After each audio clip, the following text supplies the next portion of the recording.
ஹாய்ங்க. ஆப்பம் எப்படி செய்கிறதுன்னு எல்லாருக்கும் தெரியும். ஆனால் ஒரு பர்ஃபெக்டான ஆப்பம் செய்ய கொஞ்சம் தடுமாறுவோம். ஒரு சாஃப்டான பர்ஃபெக்ட் ஆப்பம் ரெசிபி எப்படி செய்கிறதுன்னு பார்த்துடலாமா? அதுக்கு 2 கப் பச்சரிசி, 2 கப் இட்லி அரிசி, 1/4 கப் உளுந்து, 1/2 ஸ்பூன் வெந்தயம் எல்லாத்தையும் 3 மணி நேரம் ஊற வச்சு கிரைண்டரில் ஆட்டும்போது ஒரு கையளவு வடித்த சாதத்தை சேர்த்து அரைச்சி பாத்திரத்தில் மாற்றி வெளியே வச்சிடணும். மறுநாள் காலையில் பார்க்கும்போது நல்லா பொங்கி வந்திருப்பாப்புல. இப்போ பாதி மாவை தனியாக எடுத்து அதில் தேங்காய் தண்ணி, உப்பு, தேங்காய் பால், கொஞ்சமாக சர்க்கரை சேர்த்து தோசை மாவு பதத்துக்கு கரைச்சி வச்சிடலாம். அடுத்து தேங்காவை ஃப்ரெஷ்ஷாக உடைச்சி திக்கான தேங்காய் பால் எடுத்துக்கலாம்.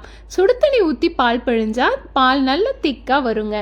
இப்போ பால் எடுத்தாச்சு. இதில் நாட்டு சர்க்கரை, ஏலக்காய் தூள், உப்பு இது எல்லாத்தையும் சேர்த்து கலந்தா தேங்காய் பால் ரெடி. இப்போ ஆப்பம் ஊற்றிக்கலாம். ஐயோ பாருங்க, அவுட்டர் லேயர் கிறிஸ்பியாகவும் சென்டரில் சாஃப்டாகவும் இருக்கான்.